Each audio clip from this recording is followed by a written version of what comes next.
ഈശോയിൽ ഏറെ സ്നേഹമുള്ളവരെ, കൃപയുടെ ഒരു ദിനം ഇന്നേ ദിനം ആശംസിക്കുന്നു. പ്രിയപ്പെട്ടവരെ, പിശാച് ഉണ്ടോ? നമ്മുടെ മുന്നിൽ കാണുന്ന തിന്മയുടെ സ്വാധീന വലയങ്ങള്, അക്രമങ്ങള്, മയക്കുമരുന്നിന് അടിപ്പെട്ടുള്ള ജീവിതങ്ങള്, കളവും വഞ്ചനയും ചതിയും,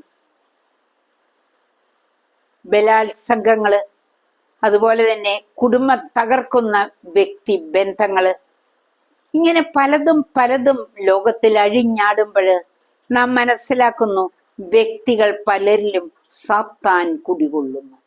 പ്രിയപ്പെട്ടവരെ, വിശുദ്ധരുടെ ജീവിതം നോക്കുമ്പോൾ എപ്രാസിയമ്മ, മറിയന്ത്രേസ്യമ്മ, ഫൗസീന, ഇവരുടെയൊക്കെ ജീവിതത്തിൽ സാത്താൻ നേരിട്ട് വന്നവരെ ഭീഷണിപ്പെടുത്തുകയും അപകടത്തിലാക്കാൻ ശ്രമിക്കുകയും ചെയ്തിട്ടുണ്ട്.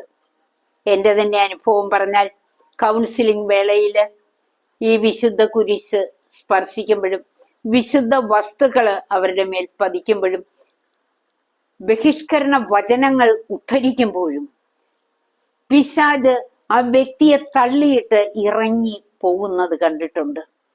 പ്രിയപ്പെട്ടവരെ, പല വ്യക്തികളിലും സാത്താൻ കുടികൊള്ളുന്നു എന്ന സത്യം ആരും വിശ്വസിക്കുന്നില്ല.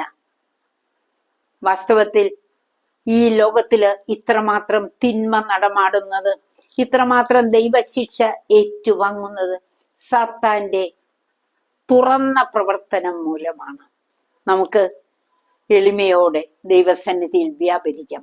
പ്രാർത്ഥനയിലൂടെയും വചന വായനയിലൂടെയും കൗദാശിക ജീവിതത്തിലൂടെയും ഈ അന്ധകാര ശക്തിയെ ദൂരെ അകറ്റാൻ പരിശ്രമിക്കണ്ടേ?